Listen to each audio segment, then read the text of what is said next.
तो विद्यार्थी मित्रों, आपणे तमारो 12मो पाठ ચોપડાની ઇન્દ્રજાળ એ સમજીએ।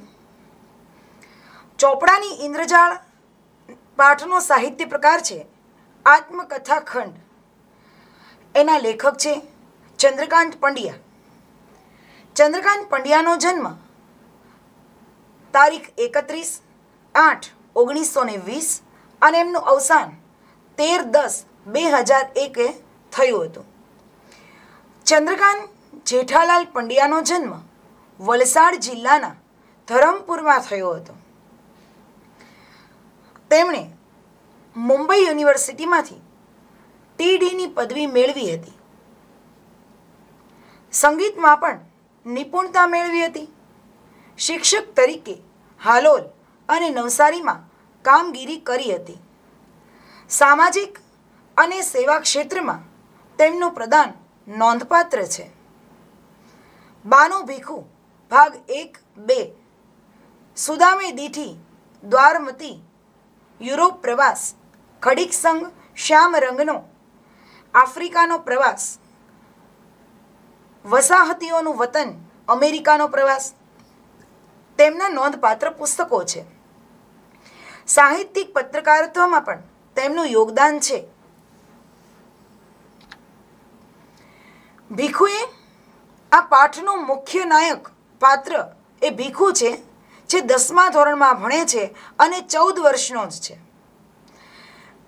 આ ભીખુ એ બાળપણમાં જોયેલી વ્યાજખોરી અને ગરીબી આ આત્મકથા ખંડમાં રજૂ થઈ છે। અહીં શાહુકારો દ્વારા ગરીબ અભણ લોકોનું કેવું શોષણ થતું તેનું તાદશ્ય ચિત્ર ઉપસાવ્યું છે। શાહુકારો એટલે કે પૈસાદાર લોકો, શેઠિયાઓ।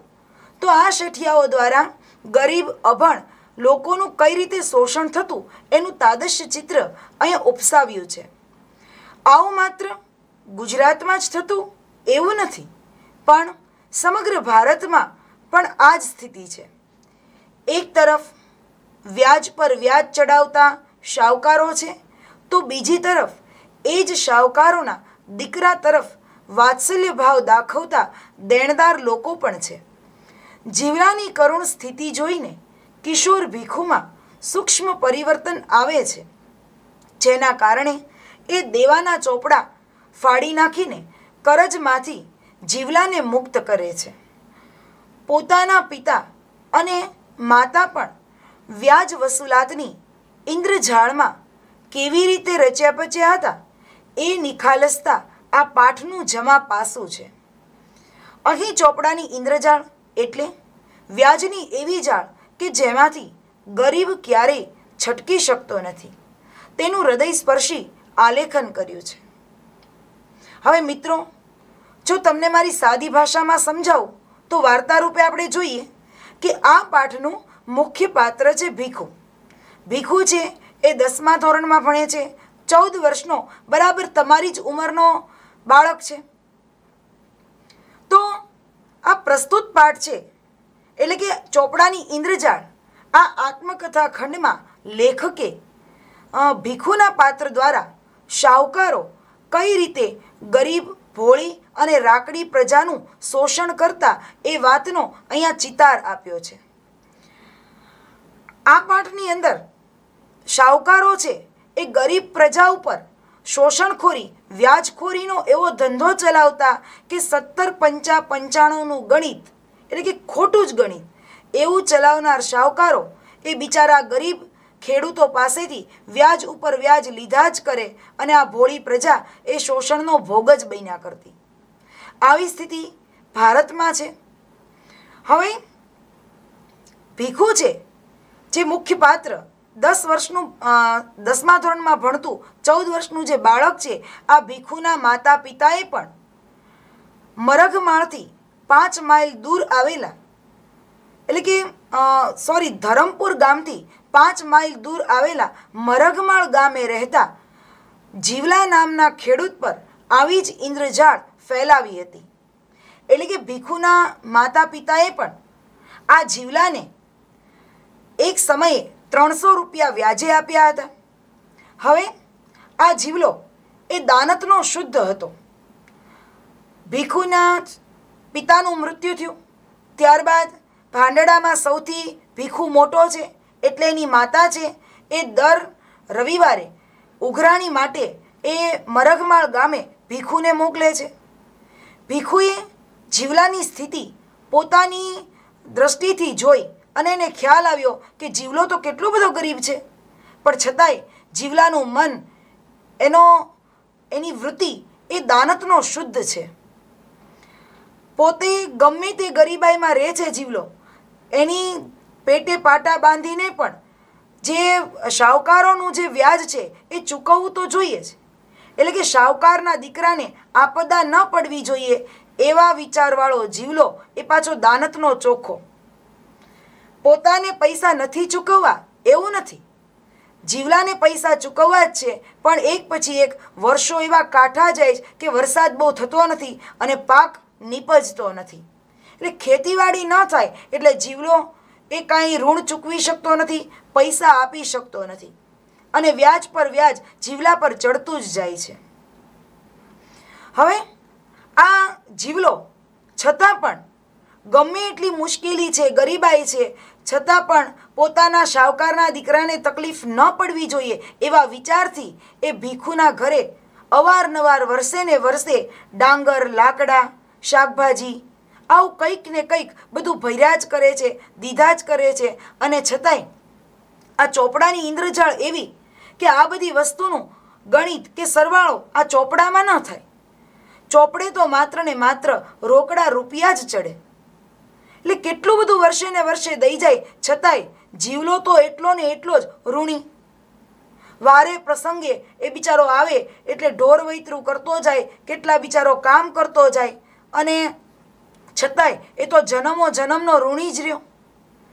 હવે ભીખુને આ જીવલાની સ્થિતિ જોઈને દયા આવે છે.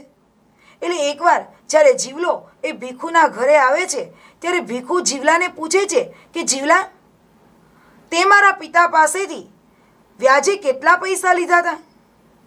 ત્યારે જીવલો કાંઈ પણ બડાશ માર્યા વગર કહે છે કે મેં 300 રૂપિયા જમીનની ખેતી માટે ઉછીના લીધેલા. હવે ઓલો ભીખુ જોવે છે તો એ 300 રૂપિયા મૂળ રકમથી અત્યારે જોવે છે તો હિસાબ 1500 એટલે કે 5 ગણું ઋણ વ્યાજ એ ચડી ગયું હતું. 300 રૂપિયા જીવલાએ લીધા હતા, એના બદલે 1500 રૂપિયા લેણા બોલતા હતા. ચોપડાની અંદર 1500 રૂપિયા બોલતા હતા. એટલે કે 3 પંચા 15, 5 ગણું વ્યાજ એ વધી ગયું હતું. હવે ભીખુ છે એ જીવલાની દરિદ્ર સ્થિતિનો એકમાત્ર મુખ સાક્ષી બન્યો છે અને ભીખુનું હૃદય દ્રવી જાય છે અને એ જીવલા તરફ દયાભાવ રાખીને પોતાના જે હિસાબ કિતાબનો રક્તવર્ણો ચોપડો છે, જે જીવલાનું વ્યાજ ચૂસી ચૂસીને લાલ રંગનો બની ગયો છે, એવા ચોપડાના બધા જ પાના ફાડી નાખે છે અને જીવલાને કાયમમાંથી ઋણમુક્ત બનાવી દે છે. અહીંયા વાર્તા પૂરી થાય છે. ત્યારબાદ હવે આપણે પાઠ ભણીશું. ચાલો મિત્રો, હવે આપણે પાઠ શરૂ કરીએ. આ પાઠમાં એ સમયની વાત છે જ્યારે શાહુકારો એટલે કે શેઠિયા અથવા તો પૈસાદાર માણસો, આ એ સમયની વાત છે જ્યારે શાહુકારો ગરીબ અને અજ્ઞાન રાની પરજને ખેડૂતોનું શોષણ કરતા હતા. આ રાની પરજ એ કોમનું નામ છે. આ રાની પરજ કોમના ખેડૂતોનું શોષણ કરતા અને આ પ્રજા ગરીબ અને અજ્ઞાન એટલે અભણ પ્રજા. ઋણ રાહતનો ત્યારે કોઈ કાયદો ન હતો. એટલે કે આટલું બધું ઋણ ચડી જાય, આટલું બધું દેણું ચડી જાય તો એ લોકોને રાહત આપવી અથવા અમુક ટકા પૈસા ઓછા લેવા એવો કોઈ રાહતનો કાયદો ન હતો. તેમાં દેશી રાજ્યમાં તો આવા શોષણખોરોને ઘી કેળા હતા. એટલે કે દેશી રાજ્યમાં આવા શોષણખોરો બહુ વધારે ચડી ગયા હતા અને એને ઘી કેળા હોવા, જો રૂઢિપ્રયોગ, ઘી કેળા હોવા એટલે કે પૈસાદાર હોવું, અત્યંત માલામાલ હોવું. એટલે કે આ શાહુકારો ગરીબ અને અજ્ઞાન પ્રજાનું શોષણ કરતી અને એમાંય દેશી રાજ્યમાં આવા શોષણખોરો વધારે ફાવી ગયા હતા. એ વધારે ને વધારે વ્યાજ લઈને એ વધુ પૈસાદાર બનતા જતા હતા. એને વધારે નફો હતો. રાજા અને અમલદારોના જુલ્મને પણ ચડી જાય એવી આ શરીફ ડાકુઓની લૂંટ ગરીબ પ્રજાના હાડમાસને ચૂથવામાં જરાય અરેરાટી નહોતી અનુભવતા. જો સમજો કે રાજાશાહી હોય ત્યારે રાજા પ્રજાનું હિત શું છે કે કઈ રીતે છે એ પ્રમાણે ન્યાય કરે. તો આ તો રાજા અને અમલદારોના જુલ્મને પણ એની સજાને પણ ચડી જાય એવી આ શરીફ ડાકુઓની લૂંટ ગરીબ પ્રજાના હાડમાસને ચૂથવામાં જરાય અરેરાટી નહોતી અનુભવતા. અરેરાટીએ ન અનુભવી એનો મતલબ દુઃખ ન અનુભવવું. રાજાને અમલદારો જે સજા આપે ને એના કરતાં પણ વધારે ક્રૂર સજા આ શરીફ ડાકુઓ આપતા. શરીફ ડાકુ એટલે લાગે આપણને બહુ શરીફ ને પ્રતિષ્ઠિત, સારા માણસો લાગે, જોતા શરીફ લાગે, પણ એક પ્રકારના ડાકુઓ. કોણ? તો કે શાહુકારો. શાહુકારો સારા સફેદ ફૂલ જેવા કપડાં પહેરીને સારો મોભો દર્શાવતા હોય, પણ આપણને એના કરતૂતોની ખબર ન પડે. તો આ શાહુકારો એ આમ લાગે છે દેખાવમાં શરીફ, પણ કામ કરે છે ડાકુઓ જેવું, કે ઓલી રાકડી કે ગરીબ પ્રજા છે એનું શોષણ કર્યા કરે છે, જે કોઈને દેખાતું નથી પણ અંદર ખાતે સતત આ ગરીબ પ્રજાનું શોષણ જ કર્યા કરે છે. એટલે શાહુકારોને શરીફ ડાકુઓ કીધા છે, કે લાગે છે શરીફ પણ છે ડાકુ. જો રાજા અને અમલદારોના જુલ્મને પણ ચડી જાય એવી આ શરીફ ડાકુઓની લૂંટ એટલે કે પૈસા લેવાની વૃત્તિ એ ગરીબ પ્રજાના હાડમાસને એટલે કે ગરીબ પ્રજા પાસેથી પૈસા લેવામાં, એના શરીરને તોડી નાખવા માટે, એનું શોષણ કરવા માટે એ જરાય અરેરાટી ન અનુભવતા. એટલે ગરીબ માણસને વધારે ને વધારે ગરીબ બનાવનાર, વધારે દુઃખ આપનાર આ શાહુકારો જરા પણ દુઃખ અનુભવતા નહીં. કચડાયેલી પ્રજાનો કોઈ ધણીધોરી ન હતો. આ જે બિચારી ગરીબ રાકડી પ્રજા છે, કચડાયેલી એટલે દબાયેલી, આ દબાયેલી પ્રજાનો કોઈ ધણીધોરી ન હતો. એટલે કે એને ન્યાય અપાવે એવી કોઈ વ્યક્તિ નહીં. ગરીબ છે એ વધારે ગરીબ જ બનતી જાય, અને શાહુકારો છે એ ઓલા ગરીબ પાસેથી વ્યાજ લઈ લઈને એ વધુ પૈસાદાર જ બનતા જાય. તમે જો આજે પણ એવી સ્થિતિ છે કે ઘણા જે પૈસાદાર લોકો હોય એ બેંક તો નથી, બેંકમાં તો પૈસા આપણે મૂડી મૂકી હોય તો એનું વ્યાજ આવે, પણ આજે અત્યારે અમુક લોકો પૈસાદાર લોકો છે એ આવું પૈસાની હેરફેર કરતા હોય કે અમુક 3 લાખ કે 4 લાખ રૂપિયા આપે અને એનું બમણું વ્યાજ લે. બેંક માનો કે 10% લેતી હોય તો એ 12% વ્યાજ વસૂલ કરે. એટલે આ રીતે શોષણ. પણ જે લોકો જરૂરિયાતવાળા છે એ આ વ્યાજ વધારે ભરીને પૈસા લઈ લેશે, કારણ કે બેંકમાં અમુક નીતિ નિયમ હોય. જ્યારે આવા પૈસાદાર માણસો છે એ શોષણ કરતા ગમે એ રીતે પૈસા આપી દે. એટલે કચડાયેલી પ્રજાનો એ વખતે કોઈ ધણીધોરી ન હતો, કોઈને ન્યાય અપાવે એવું કોઈ નહીં. રાકડી એટલે રંક, ગરીબ, ભોળી અને લંગોટિયા પ્રજા. જો લંગોટિયા એટલે જેની પાસે પહેરવામાં પોશાક તરીકે માત્ર લંગોટી જ છે. તો આવી રંક એટલે કે ગરીબ, ભોળી અને લંગોટિયા પ્રજા મૂંગા ઢોર કરતાં પણ બદતર જીવન જીવતી. બદતર એટલે ખરાબ. તો આવી બિચારી ગરીબ, ભોળી, લંગોટિયા પ્રજા એ મૂંગા ઢોર કરતાં પણ ખરાબ જીવન જીવતી. ઉજ્જડ જમીનમાં થોડું ઘણું પકવે. ઉજ્જડ એટલે વેરાન, ફળદ્રુપ ન હોય તેવી ઉજ્જડ જમીનમાં આ ખેડૂતો છે એ બિચારા ગરીબ ખેડૂતો થોડું ઘણું પકવે. તેમાં એ પકવી હોય ને એ પાકની અંદર પણ રાજા, અમલદાર, ધગડું, તલાટી, ભૂવો અને શાહુકાર સૌનો લાગો. લાગો એટલે હક. લાગો એટલે હક. તો આ બિચારી ગરીબ પ્રજા છે એ ઉજ્જડ જમીનમાં જે કાંઈ જમીન એની પાસે હોય એમાં થોડું ઘણું પકવે. પણ જે પાક બિચારાને મહેનત પછી ઊભો થયો હોય, પાક ઉત્પન્ન થયો હોય એ પાકની અંદર પણ રાજા લઈ જાય. અમુક પાક શીંગ છે, શાકભાજી છે, ડાંગર છે, આ બધું લઈ જાય. અમલદાર છે એ કે ભાઈ આપણો એ ભાગ એને દેવું પડે.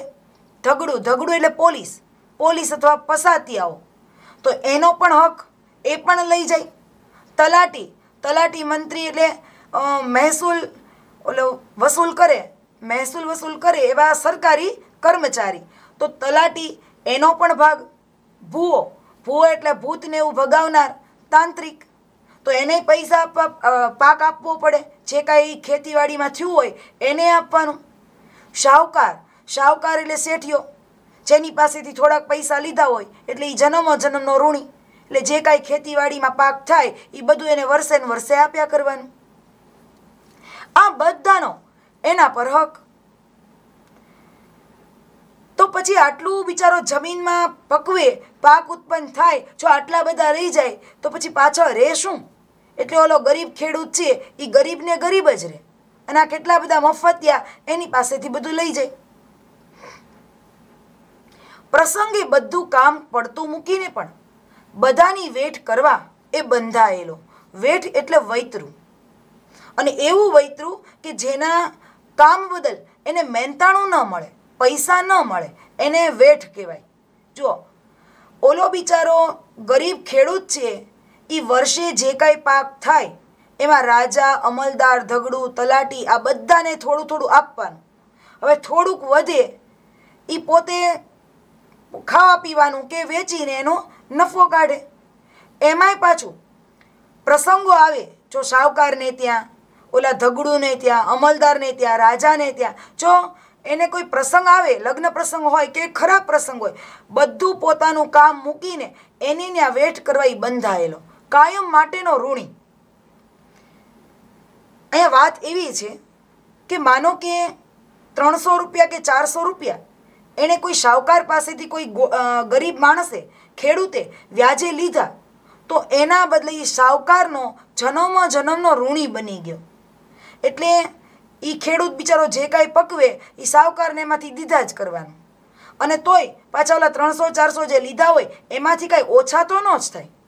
એ તો ઊભા પણ વધતા એને પાક પણ આપ્યા જ કરવાનો. વારે પ્રસંગે એ કામ કરવા પણ બંધાયેલો. ગુલામથી પણ બદતર જિંદગી એ જીવે, ગુલામ કરતાં પણ ખરાબ જિંદગી જીવે. અને ઉજળા ભણેલા લોકો એની લાચારીનો લાભ ઉઠાવે, અને ઉજળા ભણેલા મોભીદાર આવા શાહુકારો, આ બધા માણસો એ આ ગરીબ ખેડૂતના, ગરીબ માણસોનો લાભ ઉઠાવ્યા કરે. એની લાચારીનો એટલે વિવશતાનો લાભ ઉઠાવે. 17 પંચા 95નું ગણિત ગણનાર શાહુકારના ચોપડાની ઇન્દ્રજાળ એવી કે એની 7 પેઢી પણ ઋણમાંથી કદી મુક્ત ન થઈ શકે. 17 પંચા 95. જુઓ, હવે આપણને ખબર છે કે 17 પંચા 95 ન થાય, પણ આ લોકો એ રીતે ગણિત ગણે કે એનો ગુણાકાર વધારે જ આવે, નફો વધારે જ નીકળે.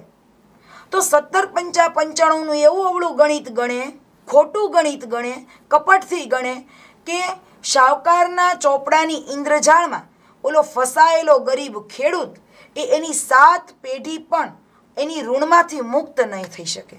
એટલે કે ખોટું જ ગણિત ગણે. અને ઓલો ખેડૂત છે એ સાવ ભોળો, એ બિચારો કાંઈ દલીલ ન કરે, અને જે રીતે ઓલો વ્યાજ ચડાવતો જ જાય શાહુકાર, એ આપવા બંધાયેલો જ રહે. મારા પિતાજીને શાહુકારી કરીને પૈસા કમાવાનો કિમિયો કોઈ ભાઈબંધે બતાવેલો. હવે જો અહીંયા ભીખુની વાત આવે છે. ભીખુ કહે છે કે મારા પિતાજીને શાહુકારી કરીને પૈસા કમાવાનો કિમિયો એટલે યુક્તિ, ઉપાય. તો ભીખુના પિતાજીને શાહુકારી કરીને પૈસા કમાવાનો ઉપાય એના કોઈ ભાઈબંધે બતાવેલો. એટલે લોભે ને લોભે ખેતી સાથે એ ધીરધારનો ધંધો પણ કરતા. એટલે કોઈ ભાઈબંધે કીધું ભીખુના પિતાજીને કે ભાઈ તમે ખેતીવાડીની સાથે સાથે ધીરધારનો ધંધો કરો ને, પૈસાની આપ લેનો, એમાં તો બહુ નફો મળે છે. એટલે લોભે ને લોભે ખેતીની સાથે એ ધીરધારનો ધંધો એટલે કે વ્યાજને બદલે પૈસાને બદલે વ્યાજ લેવાનો ધંધો. માનો કે 500 રૂપિયા આપ્યા હોય તો એનો એ સમયની વાત છે જ્યારે 500ની કિંમત અત્યારે 50,000 બરાબર કદાચ હોય, કેમ કે ત્યારે બહુ સોંઘારત હતી, સસ્તાઈ હતી. આ એ સમયની વાત છે. એટલે ભીખુના પિતાજી છે આવો ધીરધારનો ધંધો કરે છે કે અમુક પૈસા, માનો કે 500 રૂપિયા આપે તો ઓલો દર મહિને ચૂકવ્યા જ કરે. હવે 10 રૂપિયા દર મહિને ચૂકવે અથવા 15 રૂપિયા ચૂકવે તો એની સામે વ્યાજ કેટલું વધી જાય. તમે ક્યારેક તમારા માતા પિતાને પૂછજો કે બેંકના વ્યાજ ભરવા એ કેટલા અઘરા છે. આપણે 5 લાખની અથવા તો 10 લાખની લોન લીધી હોય માનો કે, તો વ્યાજ ઉપર વ્યાજ ચડ્યા જ કરે અને ચૂકવતા ચૂકવતા માનો કે ઘણા કેટલા વર્ષો નીકળી જાય. એટલે 5 લાખ લીધા હોય ને તો એ 5 લાખને બદલે તમે વ્યાજ આપી આપીને કદાચ એવું બને કે 8 લાખ જતા રહે વ્યાજમાં જ. લીધા હોય 5 લાખ પણ એના બદલે આપણે બેંકની ભરપાઈ કરીએ ને ત્યાં 8 લાખ ચૂકવી દીધા હોય ત્યારે માંડ કરીને લોન પૂરી થાય એવી સ્થિતિ છે. તો ભીખુના પિતાજી છે એ ખેતીની સાથે લોભે ને લોભે ધીરધારનો ધંધો પણ કરતા. પિતાજીને હાવકાર કહીને સૌ બોલાવે. હાવકાર એટલે સાવકાર. સાવકાર કહીને બધા બોલાવે. એટલે ભીખુના પિતા એ સાવકાર, એ ગરીબોને વ્યાજે પૈસા આપ્યા કરે. પિતાજીનું મૃત્યુ થયું. હવે ભીખુના પિતાજીનું મૃત્યુ થયું. જમીન ગણોતે ખેડનાર કે તેની દેખભાળ કરનાર કોઈ રહ્યું નહીં. હવે ભીખુના પિતાજી છે એ શાહુકાર હતા એટલે એની પાસે જમીન હતી. પણ હવે જમીન હતી તો ગણોતે ખેડનાર, જો પેલા શબ્દ સમજજો, ગણોતે ખેડવું એટલે કે આ જમીનનો માલિક અને ખેડૂત એ બંને વચ્ચે થતો એક લેખ. એટલે કે માનો કે જમીનનો માલિક હોય એ એમ કે લે ભાઈ તાર ખેતી કરવી હોય તને અમારી જમીન એટલી છે એ તને આપું, એમાં તું ખેતીવાડી કરજે અને ખેતીવાડી કર, એમાંથી તારે મને આટલો નફો આપવાનો. તો આને જમીન ગણોતે ખેડી કહેવાય. એનો મતલબ ખેડૂત છે એ જમીનદારને એ જમીન ખેડે, પાક ઉત્પન્ન કરે, એના બદલામાં જમીનદારને અમુક નફો આપે. કેમ કે જમીન તો પોતાની છે નહીં, ખેડૂત છે એ જમીન વગરનો છે. તો એને ખેતી કરવી હોય તો જમીનની તો જરૂર પડે. તો એ જમીન નથી તો એ જમીનદારને એમ કે ભાઈ તમારી એટલી મને જમીન આપો, એમાં હું ખેતીવાડી કરીશ. ખેતીવાડી કરીશ એટલે જે કાંઈ ઉપજ થશે, પાક થશે, એમાં આપણે બંનેનો નફો, ભાગીદારી. આ રીતે ગણોતે ખેડી કહેવાય. તો ભીખુના પિતાજીનું મૃત્યુ થયું.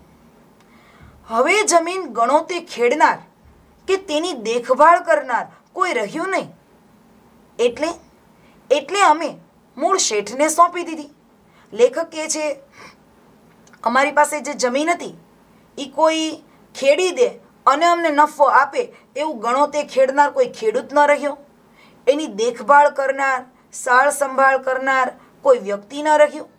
એટલે જે જમીન અમે શેઠ પાસેથી લીધી હતી એ મૂળ શેઠને પાછી સોંપી દીધી. હવે ભીખુ કહે છે કે ગુજરાનના સાધન તરીકે દુઝાણું અને પિતાજીની ઉઘરાણી એ બે જ રહ્યા. ભીખુ નાનો છે, 10મા ધોરણમાં ભણે છે. એટલે કહે છે કે પિતાજીનું મૃત્યુ થઈ ગયું છે પણ હવે તો ગુજરાનના સાધન તરીકે, ગુજરાન એટલે ભરણ પોષણ, તો ઘર ચલાવવા માટે પિતાજી ન હોય તો એની માતાએ બધું પૂરું તો પાડવું પડે ને. તો હવે ભરણ પોષણના સાધન તરીકે દુઝાણું એટલે કે ઢોર ઢાખર હોય, ઘરે ગાયું ભેંસું હોય એટલે એને ઘાસ ને એવું ખવડાવે અને જે કાંઈ દૂધ હોય એ વેચે, એના બદલામાં પૈસા મેળવે, એને દુઝાણું કહેવાય. તો ગુજરાનના સાધન તરીકે દુઝાણું અને પિતાજીની ઉઘરાણી બે જ રહ્યા. એટલે એક તો ઢોર ઢાખર હતા એટલે એનું દૂધ વેચીને કમાણી મેળવી શકતા અને બીજી હતી પિતાજીની ઉઘરાણી. તો ઉઘરાણી એટલે કે ભીખુના પિતા છે એણે અમુક લોકોને વ્યાજે પૈસા આપ્યા હતા. ભીખુના પિતાજીએ અમુક લોકોને વ્યાજે પૈસા આપ્યા હતા. હવે વ્યાજે પૈસા આપ્યા હોય એટલે સ્વાભાવિક છે કે એ ખેડૂત હોય કે કોઈ વ્યક્તિ હોય એને મહિને મહિને એને પૈસા ચૂકવ્યા કરવા પડે. જેમ આપણે બેંકમાં કેમ હપ્તા ભર્યા કરીએ એ રીતે. માનો કે જીવલો છે તો એના પિતાજી એને 300 રૂપિયા આપ્યા હોય તો જીવલો દર મહિને 10 રૂપિયા, 15 રૂપિયા, 20 રૂપિયા ચૂકવ્યા કરે. તો આ રીતે ભીખુના પિતાજીએ 5-6 માણસોને દીધા હોય તો આ રીતે પૈસા આવે અને એનું ઘર ગુજરાન ચાલે. તો હવે ગુજરાનના સાધન તરીકે એક દુજાણું અને પિતાજીની ઉઘરાણી એ બે જ રહ્યા. વિધવા બાને માથે 2 નાના દીકરા, 1 નાની દીકરી ઉપરાંત 3 પરણેલી બહેનોના વ્યવહાર સાચવવાની બધી જવાબદારી હતી. જો સાંભળજો, પિતાજી ગુજરી ગયા ભીખુના, એટલે હવે એની વિધવા બાને માથે 2 નાના દીકરા, 1 નાની દીકરી એટલે 3 અને 3 પરણેલી બહેનો એટલે 6 અને ભીખુ પોતે મોટો છે એ 7. છોકરાઓમાં એ મોટો ને 3 બહેનો તો મોટી પરણી ગઈ હતી. તો 7 ભાંડરડાઓના અને પરણેલી બહેનોના વ્યવહાર એટલે કે વારે તહેવારે દીકરી ઘરે આવે તો એને પૈસા આપવા પડે, રક્ષાબંધનમાં આવે તો પૈસા આપવા પડે. એટલે 3 પરણેલી બહેનોના વ્યવહાર સાચવવાની બધી જ જવાબદારી એ બાને માથે. એક નાનું ખેતર બાપુજીને નામે હતું, તે બહુ ઉપજાઉ નહીં. એક નાનું એવું ખેતર હતું જે એના પિતાજીના નામે હતું, પણ એ બહુ ઉપજાઉ નહીં. ઉપજાઉ એટલે ફળદ્રુપ નહીં. એટલે નાની બહેનના લગ્ન વખતે આર્થિક સકડાશને કારણે વેચી દેવું પડ્યું. એ નાનું એવું ખેતર હતું, એ ફળદ્રુપ તો નહોતું જ, પણ નાની બહેનના લગ્ન કર્યા ત્યારે આર્થિક સકડાશ એટલે કે પૈસાની સકડાશ, પૈસાની તકલીફ, મુશ્કેલી સર્જાય એટલે એ ખેતરને વેચી નાખ્યું. બા બિચારી રાત દિવસ ઢોર વૈતરું કરે. બા બિચારી એકલે હાથે આટલા બધા ભાંડડાનું ભરણ પોષણ કરવા રાત દિવસ ઢોર વૈતરું કરે. ઢોર વૈતરું એટલે ઢોરની જેમ મજૂરી કરે. વૈતરું એટલે મજૂરી, મજૂરી કરે. કદી જંપીને ન બેસે. એ બિચારી કદી શાંતિથી ન બેસે. કોઈને ત્યાં જરૂર પડે તો રાંધી આપે. ત્યારે માંડ 2 ટંક રોટલા મળે. ક્યાંક જરૂર પડે તો બિચારી રાંધી આવે અને એના બદલામાં 2 ટંક રોટલા નીકળે, કેમ કે એ વૈદ્યું ઘટ્યું હોય પોતે બિચારી ઘરે લેતી આવે એટલે છોકરા ખાઈ પી લે. ત્યારે 2 ટંક એટલે 2 વખતના, બપોરના અને રાતના, રાતનું જમવાનું 2 ટાઈમનું જમવાનું એની વ્યવસ્થા થાય. માંડ 2 ટંકના રોટલા મળે. બાપુજી શાહુકારીનો ધંધો કરતા, પણ ઘરમાં ભાગ્યે જ કચ્છી બચત મૂકી ગયેલા. એના પિતાજી હતા એ શાહુકારીનો ધંધો કરતા, એટલે કે લોકોને વ્યાજે પૈસા આપતા, પણ ઘરમાં ભાગ્યે જ કશી બચત કરી મૂકી, એટલે કે ઘરમાં કાંઈ પૈસા હતા નહીં. થોડી ઘણી ક્યાંક હોય તો ભલે. એટલે એની બાને, ભીખુની બાને બિચારીને મજૂરી કરીને પણ પોતાના બાળકોનું ભરણ પોષણ કરવું પડતું. એ જમાનો પણ સોંઘારતનો. સોંઘારત એટલે સસ્તાઈ. એ જમાનો પાછો સોંઘારતનો. 10 રૂપિયે હારો ભાત. 10 રૂપિયાના હારો. હારો એટલે 6 મણ. હારો એટલે 6 મણ અને 1 મણ બરાબર 20 કિલો થાય. એટલે 6 હારો એટલે 120 કિલો ભાત થયા. એ વખતે જમાનો સોંઘારતનો, સસ્તાઈનો અને 10 રૂપિયે હારો ભાત, 6 મણ ભાત મળતા. એ જ પ્રમાણે બધી ચીજ વસ્તુ. એમાં બચત શી રીતે થાય? એટલે કે બચત તો કાંઈ થતી જ નહીં. એટલે કુટુંબનો બોજો એકલે હાથે ઉચકતા તો બાને નવનેજા પડ્યા. બિચારી બા, એના બાપુજીએ શાહુકારીનો ધંધો કર્યો, કાંઈ ઘરમાં બચત કરી ન હતી. આટલા બધા ભાંડડાનો ભરણ પોષણ કરવાનું એ ભીખુના બાને માથે આવ્યું હતું. એટલે કુટુંબનો બોજો બિચારીને એકલે હાથે ઉચકતા બાને નવનેજા પડ્યા. નવનેજા પડવા એટલે મુશ્કેલી પડવી, ખૂબ જ મુશ્કેલી પડવી અથવા તો આપત્તિ પડવી. આ રૂઢિપ્રયોગ છે. ભીખુ કહે છે કે દીકરામાં હું મોટો, એટલે 14 વર્ષની ઉંમરે ગામડે ઉઘરાણી કરવા બા મને મોકલે. આ બધા ભાંડણામાં ભીખુ મોટો. છોકરાઓમાં 3 પરણેલી બહેનો તો હતી જ, એ પછી જે કુંવારા બાળકો હતા એમાં ભીખુ સૌથી મોટો. 14 વર્ષની ઉંમરે ગામડે ઉઘરાણી કરવા બા મને મોકલે. દેણદારોની પ્રામાણિક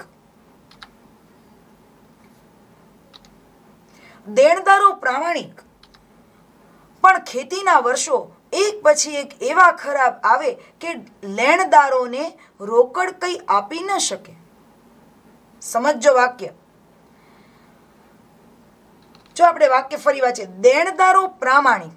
દેણદારો એટલે જે લોકોએ વ્યાજે પૈસા લીધા છે. દાખલા તરીકે ઓલો જીવલો, આ બધા ગરીબ ખેડૂતો. દેણદારો એ બધા મનના પ્રામાણિક, ઈમાનદાર માણસો. ભલે ગરીબ છે પણ ઈમાનદાર માણસો જ. પણ ખેતીના વર્ષો એક પછી એક ખરાબ ગયા. એટલે કે વરસાદ બહુ થયો જ નહીં અને એક પછી એક કેટલા બધા વર્ષો એ ખરાબ ગયા. વરસાદ બરાબર થાય નહીં, પાક ઉત્પાદન ન થાય અને પ્રમાણમાં પાક ઉત્પાદન ન થાય એટલે બિચારા એ શાહુકારોના પૈસા ચૂકવી ન શકતા. એટલે દેણદારો પ્રામાણિક હતા પણ ખેતીના વર્ષો જ એક પછી એક એવા ખરાબ આવે કે લેણદારોને રોકડ કશું આપી ન શકે. લેણદાર એટલે લેવાવાળા, શાહુકારોને. આપવાવાળા દેણદારો પ્રામાણિક પણ લેણદારને એટલે કે ઓલા શાહુકારોને એ કંઈ ચૂકવી ન શકે, પૈસા આપી ન શકે. ક્યારેક થોડું ઘણું આપે એ તો અમારા કુટુંબને આપદા ન પડે ને એટલા ખાતર. ક્યારેક બિચારા થોડું ઘણું આપે પણ એ અમારા કુટુંબોને આપદા એટલે મુશ્કેલી ન પડે ને એટલા માટે. ખાતર એટલે માટે. પૈસાની તો સગવડ થાય જ નહીં પણ બિચારા એ એટલે આપે, વ્યાજ ચૂકવે કે એક તો ભીખુના પિતાજી હતા નહીં એટલે એના કુટુંબને મુશ્કેલી ન પડે એટલે થોડા ઘણા પૈસા પરાણે પણ મુશ્કેલીથી પણ આપી જાય ખરા. પોતે પેટે પાટા બાંધીને આછું પાતળું ખાઈને પણ જે મળે તે વ્યાજ પેટે ભરી જતા. જો પેટે પાટા બાંધવા રૂઢિપ્રયોગ છે. પેટે પાટા બાંધવા એટલે ભૂખમરો સહન કરીને પણ આબરૂને સાચવવી. પેટે પાટા બાંધવા એટલે ભૂખમરો સહન કરીને પણ આબરૂને સાચવવી. પોતે બિચારા પેટે પાટું બાંધી આછું પાતળું ખાઈને રોડવીને અને જે કાંઈ મળે એટલે કે જે કાંઈ નફો થાય, જે કાંઈ પૈસાની બચત થાય એ વ્યાજ પેટે ભરી જાય. ક્યારેક વસ્તુઓ દઈ જાય, જે કાંઈ ઉત્પાદન થાય, ક્યારેક પૈસા બચે તો એ દઈ જાય. હવે આવું જ ઉદાહરણ એક ભીખુએ અહીંયા લીધું છે કે ધરમપુરથી 5 માઇલ દૂર મરઘમાળ ગામે રાનીપરજ કોમના જીવલા નામના ખેડૂત પાસે અમારું લેણું નીકળે. જો ધરમપુરથી 5 માઇલ એટલે અંતરની વાત છે. 5 માઇલ દૂર મરઘમાળ ગામ આવેલું હતું. ત્યાં રાનીપરજ કોમ એટલે જાતિ. તો રાનીપરજ જાતિ એવી કે એના એક જીવલા નામના ખેડૂત પાસે આ ભીખુનું એનું લેણું નીકળે, એ પૈસા લેવાના નીકળે. કાંઠા વર્ષોમાં જીવલાની સ્થિતિ બહુ કપરી થઈ ગયેલી. કાંઠા વર્ષ એને કહેવાય કે વરસાદ બરાબર થાય નહીં અને પાક ઉત્પાદન ન થાય એને કાંઠા વર્ષો કહેવાય. કાંઠા વર્ષોમાં જીવલાની સ્થિતિ બહુ કપરી થઈ ગઈ, બહુ ખરાબ થઈ ગઈ. વરસાદ થયો જ નહીં, પાક ઉત્પાદન ન થયું એટલે જીવલો વધુ ને વધુ ગરીબ બનતો ગયો. પૈસા તો જે મળે તે આપે પણ બાપુના મૃત્યુ પછી વર્ષ લાકડા, ડાંગર, કઠોળ, ગોળ, કેરી, શાકભાજી, ઢોર માટે ઘાસ અને એવું ને એવું કંઈક વ્યાજ પેટે ભરે. જો બિચારો પૈસાની તો જે સગવડ થાય એ પ્રમાણે ભરે જ, પણ એના ભીખુના પિતાજીના મૃત્યુ પછી વર્ષે એ લાકડા, ડાંગર, કઠોળ આવી બધી વસ્તુઓની પણ મદદ કરતો જાય, વ્યાજ પેટે ભરતો જાય. એને એમ કે વ્યાજ ઓછું થાય છે પણ એવું થતું નહોતું. ચોપડે તો માત્ર રોકડ રૂપિયા જ ચડતા. કેટલું બધું બિચારો બધી વસ્તુઓ દઈ જતો છતાં પણ એ ચોપડે એની કોઈ નોંધ થતી નહીં. આવી છેતરપિંડી. જુઓ, વર્ષ ગમે તેટલું નબળું પડ્યું હોય તોય હાવકારના પોયરાને આપદા નહીં પડવી જોઈએ એ ભાવનાથી કંઈક તો આપવું જ જોઈએ એવું માનતો જીવલો દાનતનો શુદ્ધ.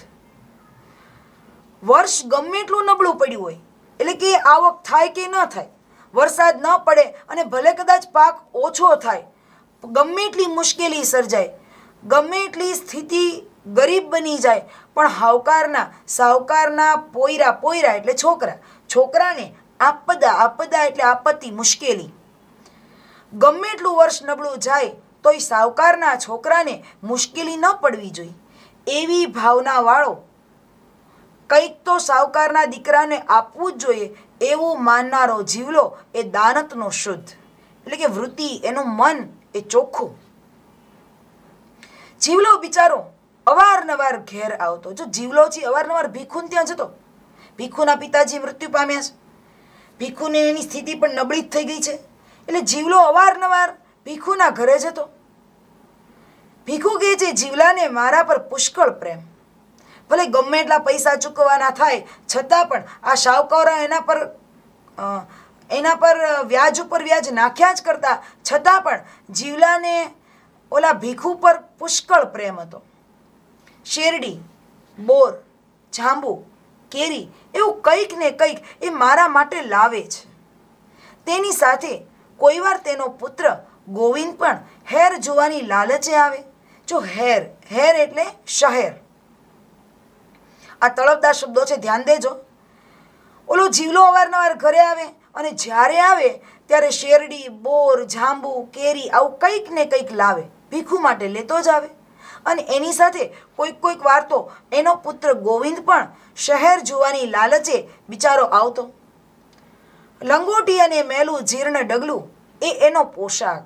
જો લંગોટી બાંધી હોય અને મેલું જીર્ણ ડગલું એટલે ઝભ્ભો, ઉપર પહેરવાનું ફાટલું તૂટલું, જીર્ણ એટલે ફાટલું, મેલું અને ફાટલો, ઉપર ડગલું ઝભ્ભો અને નીચે લંગોટી એ એનો પોશાક. જીવલો જુવાનીમાં પણ ખખડી ગયેલો એટલે સાવ દુબળો, કૃશ, હાડપિંજર જેવો, કેમ કે ખાવાનું પીવાનું હોય નહીં બરાબર, એક તો વ્યાજ ઉપર વ્યાજ હોય, છોકરા બિચારા ઘરે ભૂખે મરતા હોય, ગરીબાઈને પણ શરમ આવે એટલો તદ્દન ગરીબ, સાવ ખખડી ગયેલો હાડપિંજર જેવો. તો એનો પુત્ર ગરીબડો, અર્ધનગ્ન દશામાં ખુદ દરિદ્રતાને પણ શરમ આવે એવો.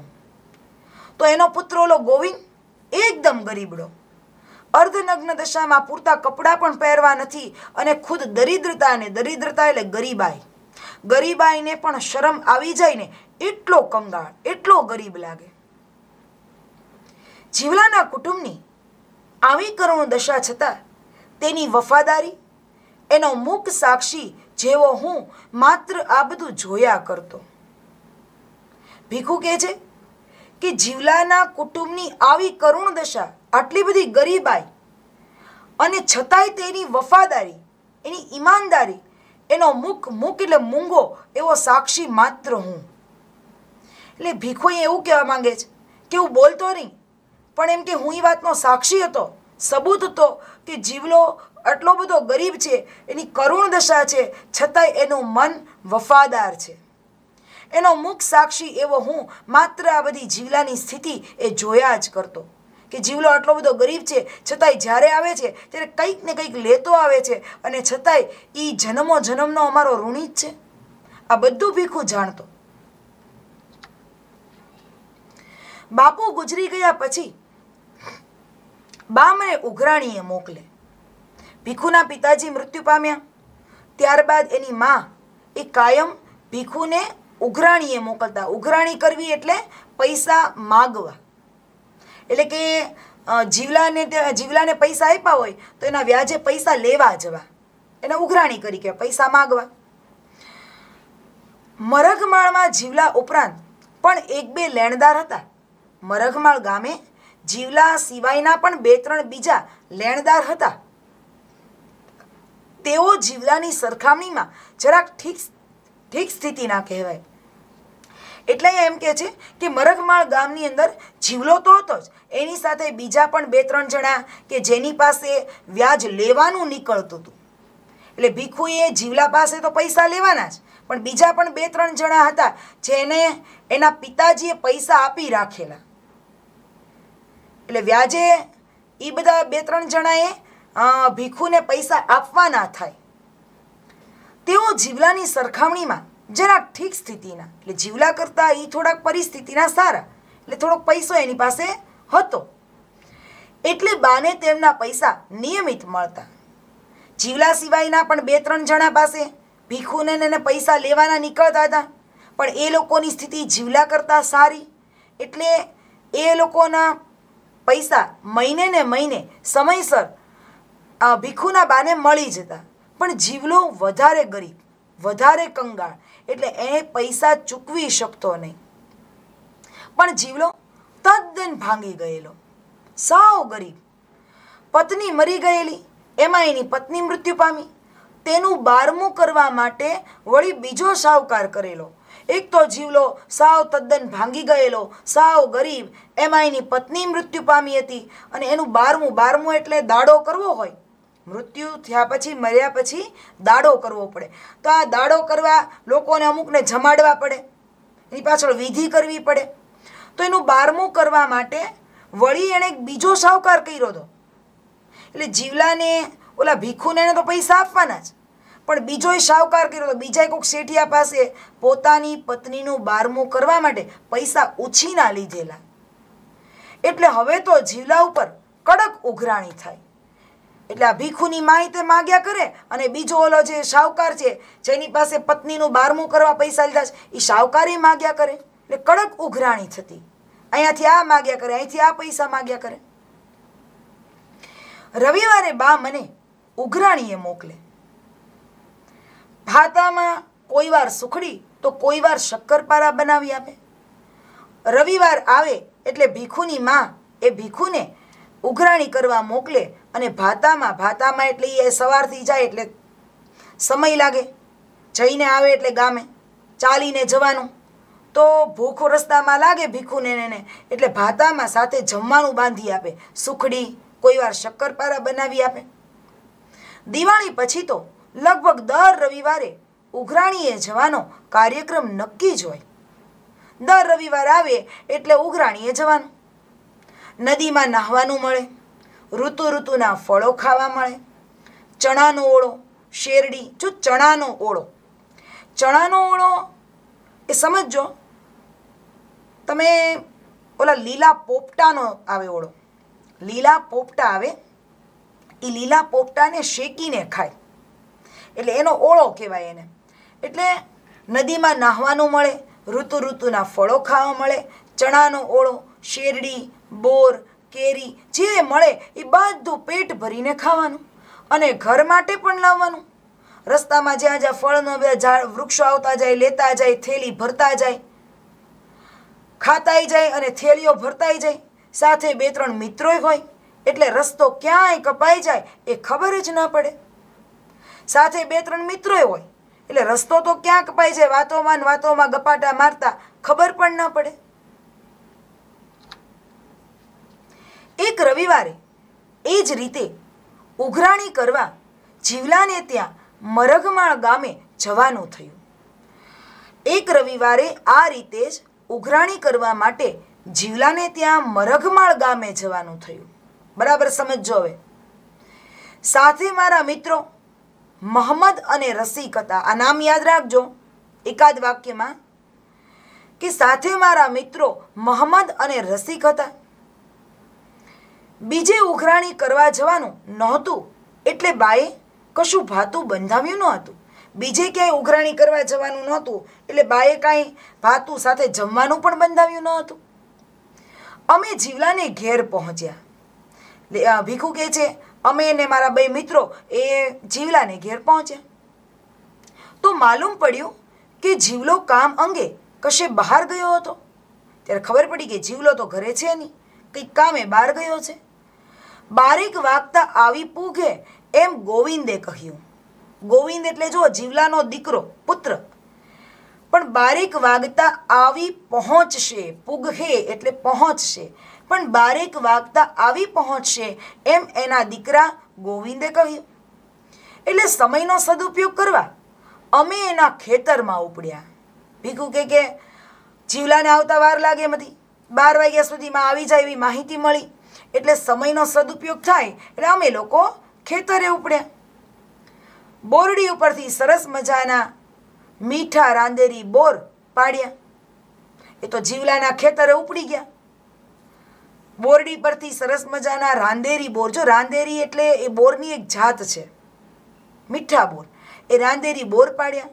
ખાધા અને ગજવામાં ભર્યા. ખાધાય તે અને ગજવા એટલે ખિસ્સામાં ભર્યા. મરચીના છોડ ઉપરથી મરચાં તો રીંગણીના છોડ ઉપરથી રીંગણા તોડીને થેલી ઠાંસીને ભરી. મરચીના છોડ ઉપરથી મરચાં ઉતાર્યા, રીંગણીના છોડ ઉપરથી રીંગણા ઉતાર્યા અને આ બધું લઈને ઠાંસી એટલે દબીને પોતાની થેલીઓ ભરી લીધી. ગોવિંદે બાવળના દાંતણ કાપી આપ્યા, તે પણ લીધા. જો બધું લેતા જ જઈશ. આ ભીખુ પૈસા તો જીવલા પાસેથી લેવાના જ છે, પણ આ મફતનું શાકભાજી ફળ એ થેલા ભરતા જઈશ.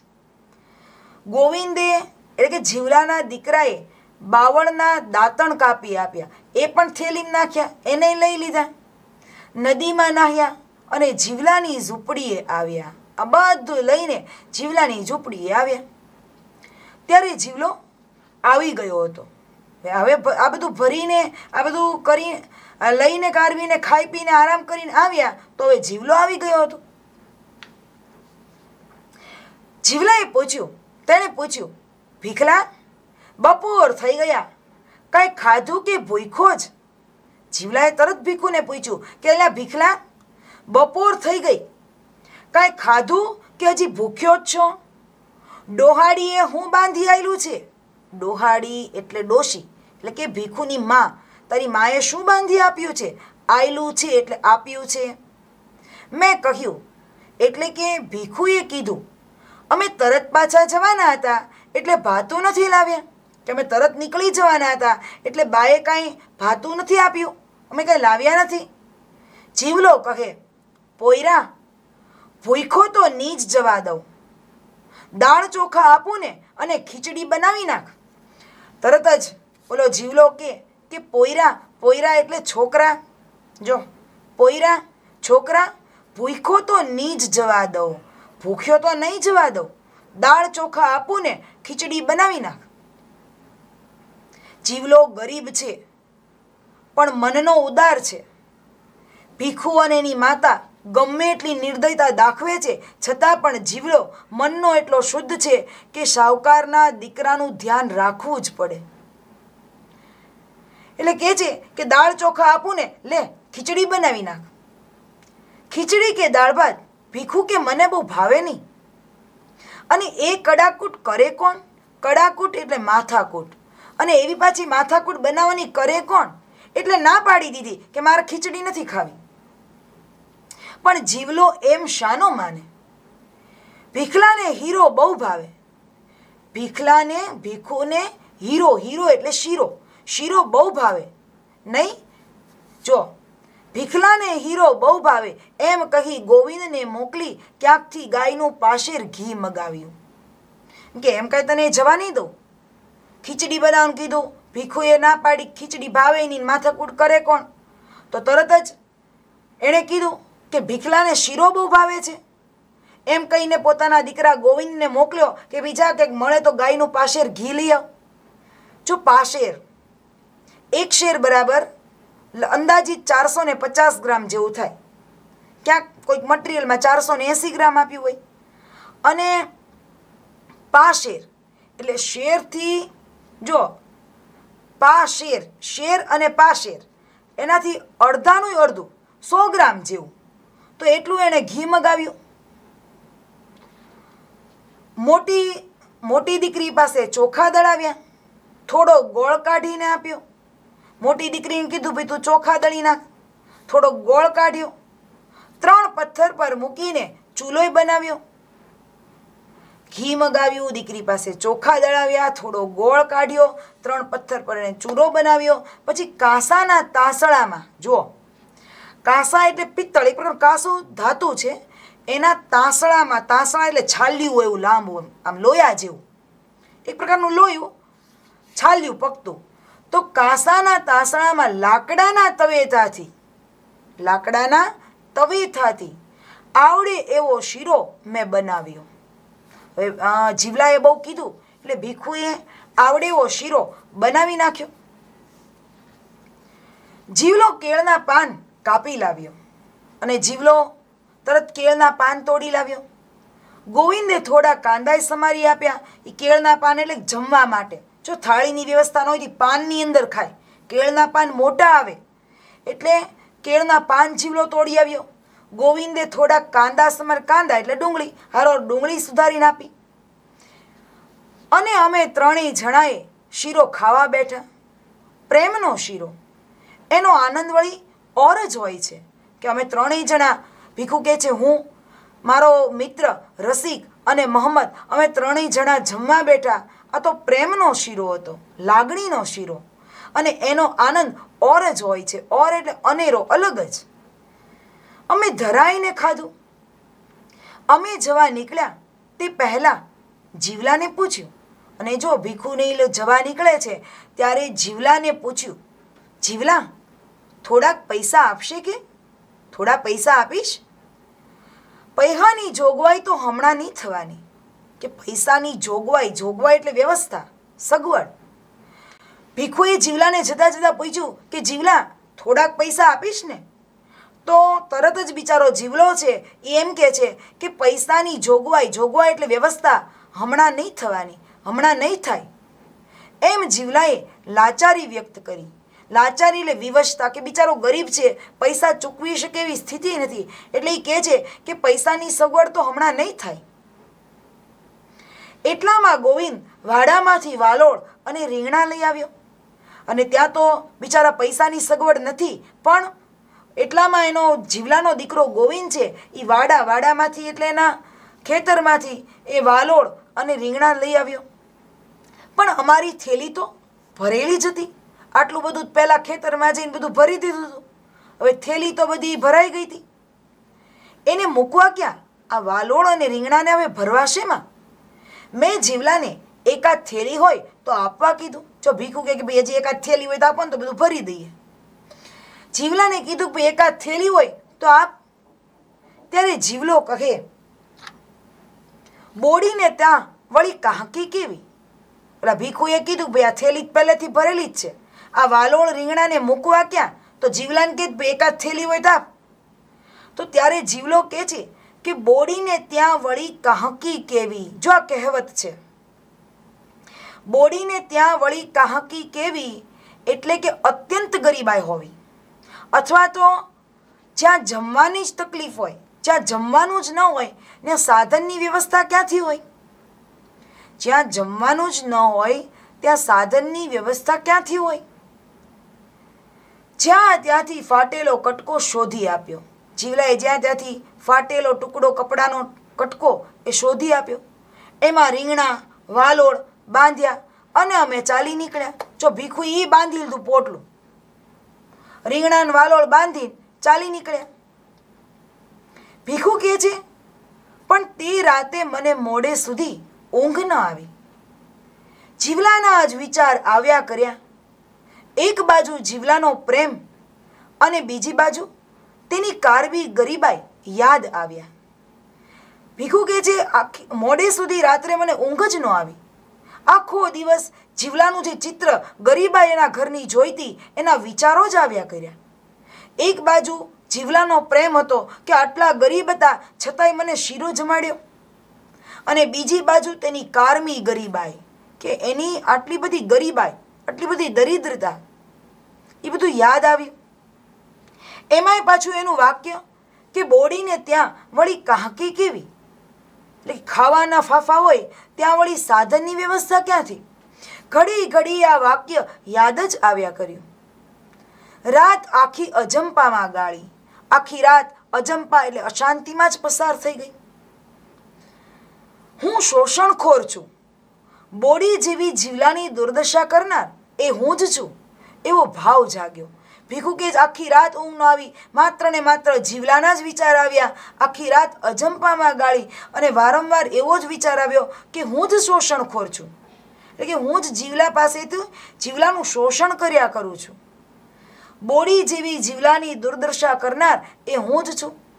એમ કે સાવ બોડી જેવી, એટલે કંગાળ દુર્દશા, ખરાબ દશા જીવલાની કરનાર એ બીજું કોઈ નહીં, ભીખુ કે હું જ છું, એવો મને ભાવ મારા મનમાં જાગ્યો. જ્યારે હું શીરો જમતો હતો ત્યારે જીવલાના નાગુડિયા ને પેટમાં ખાડા પડેલા નાના છોકરા કેવું ટીકી ટીકીને જોઈ રહ્યા હતા.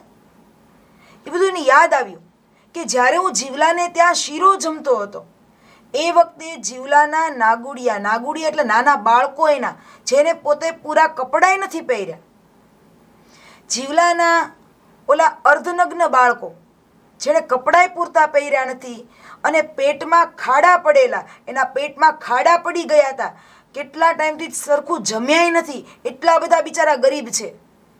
એના બાળકો છે એ બિચારા અર્ધનગ્ન દશામાં જ, પહેરવા પૂરતા કપડાય નથી અને એના પેટ છે એમાં ખાડા પડી ગયા છે. કહેવાનો મતલબ પેટ સાવ દબાઈ ગયું છે કે પૂરું જમ્યાય નથી. આ બધી ગરીબાઈ દર્શાવે છે. તો આવા નાના છોકરા કેવું ટીકી ટીકીને જોઈ રહ્યા હતા, ટીકી ટીકીને એટલે ધારી ધારીને. આ નાના બાળકો કેવું ધારી ધારીને જોઈ રહ્યા હતા.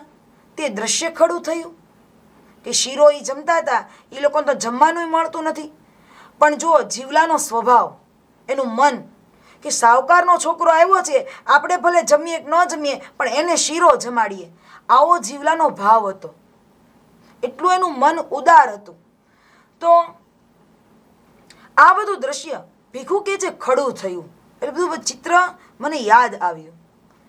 ભણવા ગણવાની રમવાની ઉંમરે, કે જે નાના નાના બાળકો છે જીવલાના, એને ભણવા ગણવાની ઉંમર છે, રમવાની ઉંમર છે, તો એના બદલે એ બધા બાળકો બિચારા કોઈ ગોવાળિયામાં જતો, કોઈ ખેતરમાં ચાર કાપતો, ચાર એટલે ઘાસ. જીવલાના નાના નાના બાળકો જેની ભણવા ગણવાની અને રમવાની ઉંમર છે, એના બદલે એ નાના નાના બાળકો કોઈ ગોવાળિયામાં જતું, કોઈ ખેતરમાં ઘાસ કાપતું, કોઈ બળતણ માટે લાકડા કાપતો, કોઈ શેઠિયાને ત્યાં શાહુકારી પેટે વેઠ કરતો, કોઈ શેઠિયાને શાહુકારને ત્યાં બિચારો કામની વેઠ કરવા જતો. ત્યાં હું પાછો બીજો શાહુકાર બેઠો બેઠો શીરો ખાતો હતો, કે ત્યાં એ બિચારા છોકરાઓ કામ કરતા હતા અને હું પાછો મોટો શાહુકાર જાણે શેઠિયો, હું પાછો એના ઘરમાં જઈ, એ બિચારા ભૂખ્યા હતા અને હું પાછો શીરો જમતો હતો.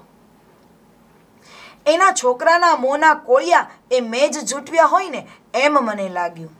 ભીખુ કે એ નાના નાના બાળકોના મોંના કોળિયા, એને જમવાનું જાણે મેજ જૂટવી લીધું હોય, છીનવી લીધું હોય ને એવું મને લાગ્યું.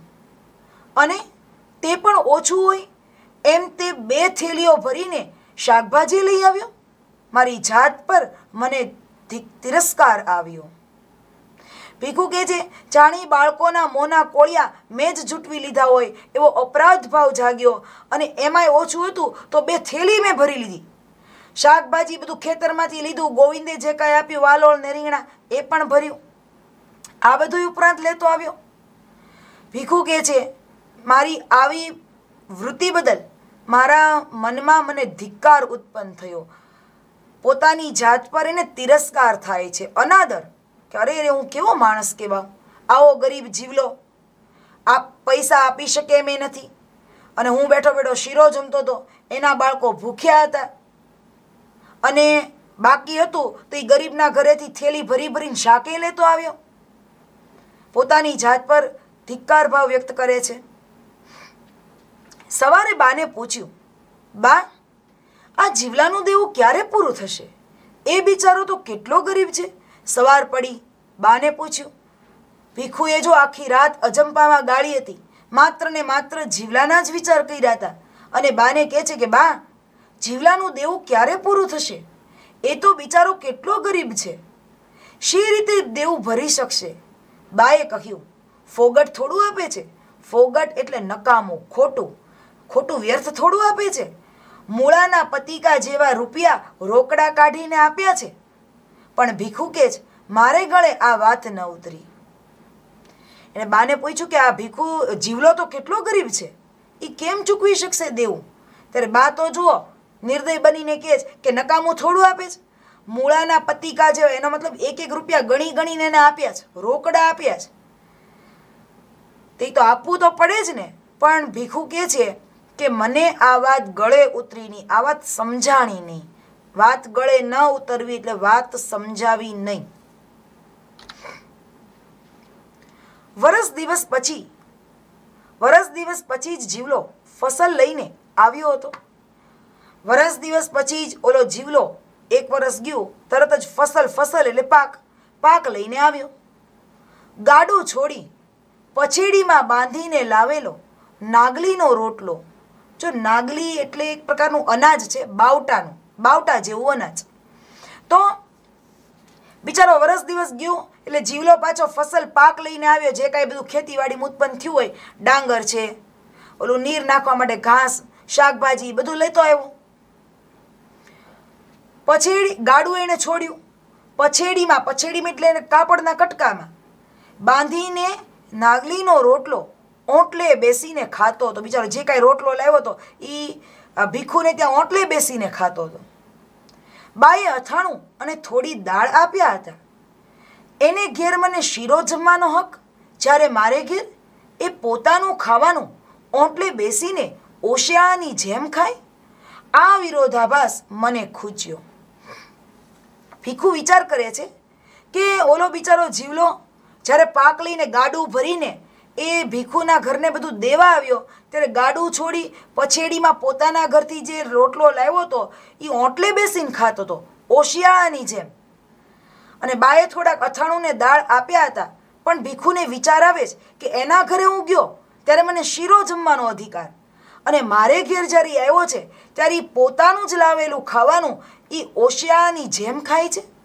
ઓશિયાળાની એટલે લાચાર વ્યક્તિની જેમ ઓટલે બેસીને ખાય છે. એ વિરોધાભાસ, એમ કે આવી વિરોધ વૃત્તિ કે એને ત્યાં મને શીરો જમવાનો, પણ એને બિચારાને મારને ઓટલે બેસીને લાચારની જેમ ખાવાનું, આ વિરોધ વૃત્તિ, આ વિરોધ આભાસ મને ખૂચ્યો, એટલે કે ન ગમ્યો. હું ત્યારે 10મા ધોરણમાં ભણું. બા પૈસા માટે તકાદો કરતી હતી. જીવલો એનું દુઃખ રડતો હતો. ભીખુ કહે છે એ વખતે હું 10મા ધોરણમાં ભણું.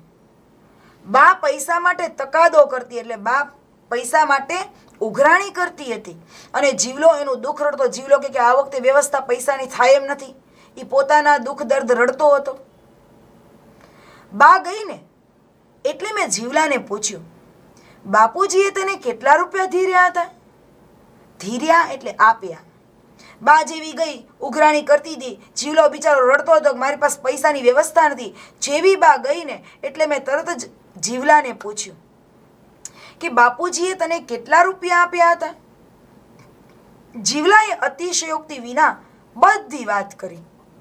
એટલે કાંઈ પણ વધારાની વાત કર્યા વગર, કાંઈ પણ ડોળ કર્યા વગર એણે બધી વાત કરી કે ખેતર વેચાતું લેવા તેણે બાપુ પાસેથી રૂપિયા 300 વ્યાજે લીધેલા. કે ખેતર વેચાતું લેવા, ખેતર એને લેવું હતું જીવલાને, એટલે એ ખેતર લેવા માટે એણે ભીખુના પિતાજી પાસેથી 300 રૂપિયા વ્યાજે લીધેલા. મને 300 રૂપિયા આપો, હું તમને મહિને ને મહિને વ્યાજ ચૂકવી દઈશ. આ રીતે લીધેલા. 2-3 વર્ષમાં પૈસા વસૂલ કરશે એવી એને શ્રદ્ધા એટલે વિશ્વાસ. 2-3 વર્ષમાં થોડા પૈસા કરીને એની ભરપાઈ કરી દેશે, વસૂલ કરી દેશે એવી એને શ્રદ્ધા હતી, વિશ્વાસ હતો. પણ વર્ષ એક પછી એક ખરાબ આવ્યા. ભીખુના પિતાજી પાસે એને 300 રૂપિયા જીવલાએ લીધા હતા. એને એમ વિચારતો કે હું 2-3 વર્ષમાં બધા પૈસા ચૂકવી દઈશ. પણ એક પછી એક વર્ષ ખરાબ આવ્યા કે પૂરતો વરસાદ જ થયો નહીં અને પાક ઉત્પાદન થયું નહીં, એટલે ખોટ આવી. રોકડ બહુ નહોતો આપી શક્યો, એટલે પૈસા ચૂકવી ન શક્યો બિચારો. અને જો 2-3 મહિના 4 મહિના ચૂકવી ન શકાય ને એટલે વ્યાજ તો વધતું જ જાય. વ્યાજ એવું કુંડાળું છે કે તમે 3 મહિના 4 મહિના ચૂકવો પછી બમણું વ્યાજ ચડતું જ જાય. એટલે એ વખતે રોકડ બહુ આપી ન શક્યો. મેં ચોપડામાં જોયું તો વ્યાજનું વ્યાજ ચડીને રૂપિયા 1500 લેણા નીકળતા હતા. એટલે 300નું વ્યાજી માનો કે વર્ષ 2 વર્ષ ભરી ન શકે તો 300ના 1500 રૂપિયા થઈ ગયા હતા. વ્યાજનું વ્યાજ ચડ્યા જ કર્યું. એટલે વ્યાજનું વ્યાજ ચડીને ઓલા ભીખુ કહે છે મેં ચોપડો જોયો તો રૂપિયા 1500 લેણા નીકળતા હતા. એટલે 1500 રૂપિયા જીવલાને આપવાના નીકળતા હતા. બાપુના મૃત્યુ પછી હિસાબનું કામકાજ દાસ કાકા કરી આપતા. એટલે એને ભીખુ નાનો, એની બાને બહુ ગણતરી ફાવે નહીં, એટલે દાસ કાકા કોઈ વ્યક્તિ હશે એને બધું કામકાજ સોંપ્યું હતું, હિસાબ કિતાબ તમારે કરી દેવાનો. 3 વર્ષ પછી નવું ખાતું પાડવાનું હતું. હવે દાસ કાકા ફરી આવ્યા હતા. 3 વર્ષ પછી નવું ખાતું પાડવાનું હતું. હવે નવું ખાતું પાડે ને ત્યારે ઓલું વ્યાજ છે 1500, જે 300નું 1500 થયું હતું એ હવે તો 1500નું ક્યાંય જઈ ચડશે. એટલે 3 વર્ષ પછી નવું ખાતું પાડવાનું હતું. આજે તેના પર અંગૂઠો પાડવા ઓલો જીવલો આવ્યો હતો. હવે એ ખાતું 3 વર્ષ પછી નવું પાડવાનું ને એના પર અંગૂઠો, એને એ અભણ હતો એટલે સહી તો કરતા આવડે નહીં, એટલે અંગૂઠો પાડવા જીવલો આવ્યો હતો. વર્ષો વર્ષ ફસલ ભરી જાય ઓલો જીવલો દર વર્ષે બિચારો જે કાંઈ ખેત ઉત્પાદન થાય, શાકભાજી છે, ડાંગર છે, લાકડા આપી જાય, શેરડી, ગોળ બધું આપી જાય. વર્ષો વર્ષ બધો પાક, ફસલ એટલે પાક ભરી જાય. શાકભાજી, લાકડા, ઘાસ, ગોળ બધું આપી જાય. એ બધું તો મફતમાં, એ તો બિચારો આપી જ જાય, પણ એનું કંઈ ચોપડે ચડે નહીં, બધું મફતમાં. ચોપડે રોકડા રૂપિયા સિવાય કશું જમે ન થાય. આ બધું તો એ દર વર્ષે આપી જાય, એ બધું મફત. પણ ઓલા ચોપડામાં જેનું વ્યાજ ચડેલું હતું 1500 રૂપિયા, એમાં રૂપિયો ઓછો ન થાય. રોકડા સિવાય ચોપડામાં કાંઈ જમા ન થાય. આવે ત્યારે બાનું થોડું ઘણું કામ પણ કરી જાય. બિચારો આવે તો એને ભીખુની બા જે કાંઈ ચીંધે કામકાજ એ બિચારો કામે કરી આપે. છતાં જીવલો હાવકારનો જન્મનો ઋણી. આટલું બધું કામ કરી દે, આટલું બિચારો દર વર્ષે બધી આપી જાય, છતાંય આ જીવલો છે એ શાહુકારનો જન્મનો ઋણી. એનો મતલબ આવા કેટલાય જન્મ, જાણે કે કેટલાય વર્ષો એ ઋણી હતો. પૈસા ખોટા કરવાની જરાય દાનત નહીં. પૈસા એમ કે ખોટા કરવાની કે મારે પૈસા નથી આપવા એવી કોઈ એની દાનત નહીં. તારા પૈસા દૂધે ધોઈને આલવાના એવી પ્રામાણિકતા, કે તમારા એક પૈસા હું આપી દઈશ એવી તો એની પ્રામાણિકતા. એ જીવલો રાત દિવસ કાળી મજૂરી કરે. આવો દાનતનો શુદ્ધ, સારા સ્વભાવનો, વિચારનો, વૃત્તિનો આવો જીવલો રાત દિવસ કાળી મજૂરી કરે. કેટલી વેઠ કરે, કેટલા કામ કરે, કેટલી ખેતીવાડી કરે, તોય એના છોકરા ભૂખે મરે. આટલી બધી મજૂરી કરે, કામ કરે, અને તોય બિચારા એના છોકરા એ તો ભૂખે મરે. તોય ગરીબના ગરીબ. આટલું આપવા છતાં આ 300ના 1500 શી રીતે થયા તે સમજવા જેટલી એનામાં બુદ્ધિ તો શાની હોય. આટલું દર વર્ષે ભીખુના ઘરે જીવલો કંઈક ને કંઈક આપી જાય, છતાં પણ ઓલા એના વ્યાજમાંથી 1 રૂપિયો ઓછો થતો નથી. આટલું બધું આપી જાય તોય 300ના 1500 કઈ રીતે ચડી ગયા એવું સમજવાની બુદ્ધિ તો જીવલામાં હતી નહીં. સાવ ભોળો. શાહુકારનો ચોપડો જૂઠું થોડું વાંચે એવો તો એને વિશ્વાસ કે શાહુકારોએ આ જે ચોપડો બનાવ્યો હોય એ કંઈ ખોટું થોડું વાંચે. એટલો તો એને વિશ્વાસ, એટલો તો શાહુકારના ઘરના ઉપર એને વિશ્વાસ. આવા શોષિત દરિદ્ર નારાયણની કરુણ દશા જોઈને મારું હૃદય દ્રવી ઉઠ્યું. ભીખુ કહે છે, આવા શોષાયેલા, જેનું સતત શોષણ જ થાય છે, એવા દરિદ્ર નારાયણની આવી ગરીબ, દરિદ્ર નારાયણ એટલે ગરીબ, આવા શોષિત દરિદ્ર નારાયણની કરુણ દશા, દયનીય દશા જોઈને ભીખુ કહે છે મારું હૃદય દ્રવી ઉઠ્યું, પીગળી ગયું. મુદ્દલ કરતાં તો કેટલુંય વધારે એ આપી ચૂક્યો હતો. મુદ્દલ એટલે મૂળ રકમ. જીવલાએ ભીખુના પિતાજી પાસેથી 300 રૂપિયા વ્યાજે લીધા હતા. તો એ 300 રૂપિયા કરતાં તો એ કેટલું આપી ચૂક્યો હતો. છતાંય શાહુકારના રાતા ચોપડામાં દેવું 5 ગણું બોલતું હતું. જો 300ના 1500, 3 પંચા 15, એટલે 300ના 5 ગણા કરો ને તો 1500 રૂપિયા થાય. આટલું આપ્યું તોય 300ના 1500 કેમ થયા એવી તો બિચારાની બુદ્ધિ નહોતી.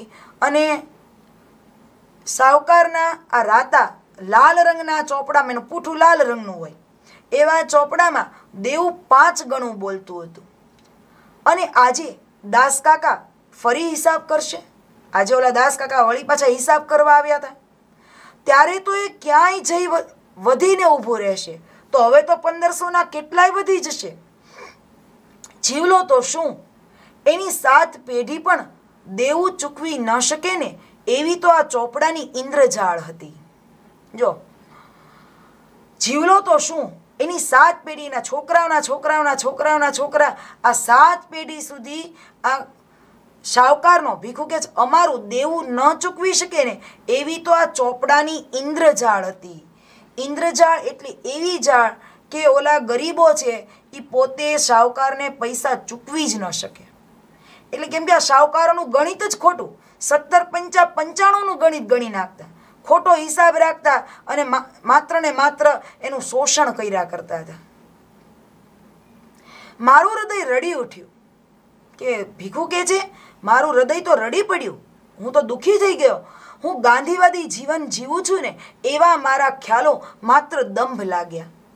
ભીખુ કે છે મને તો દયા આવી ગઈ આ જીવલા ઉપર. હું ગાંધીવાદી જીવન જીવું છું કે હું ગાંધીજીના વિચારો પર ચાલનારો છું, એવું જીવન જીવું છું, એવા વિચારો માત્ર ખોટા લાગ્યા. અને બા હજી તો હા કરે ન કરે તે પહેલાં જીવલાના દેખતા જ ગરીબોનું લોહી ચૂસીને રક્તવર્ણા બનેલા એ શાહુકારી ચોપડાના બધા પાના ભીખુ કે મેં ચીરી નાખ્યા, ફાડી નાખ્યા. કે મને એમ લાગ્યું કે હું ગાંધીવાદી વિચારવાળો ન હોઉં તો આ જીવલા પર મેં દયા ખાધી હોય. એટલે હજી તો બા હા ના કરે એ પહેલાં જીવલાની સામે જ ગરીબોનું લોહી ચૂસીને, એટલે કે ગરીબો પાસે વ્યાજનું વ્યાજ લઈને રક્તવર્ણા બનેલા, લાલ જાણે કેમ લોહી ચૂસવા ન હોય ચોપડો, એટલે કે વ્યાજનું વ્યાજ ચડાવ્યા જ કરે અને ઓલા બિચારા ગરીબ છે એ બધું ગરીબ જ બન્યા કરે. એનું શોષણ કરનારો આ રક્તવર્ણો બનેલો, લાલ રંગનો બનેલો આ ચોપડાના, આ શાહુકારી ચોપડાના બધા પાના એમ કે ભીખુ કે છે મેં ફાડી નાખ્યા. અને જીવલાને કહ્યું જા તું હવે અમારા લેણામાંથી છૂટો. અને જીવલાને કહી દીધું કે જા હવે તું કાયમ માટે અમારા લેણામાંથી મુક્ત થઈ જા. અહીંયા પાઠ પૂરો થાય છે.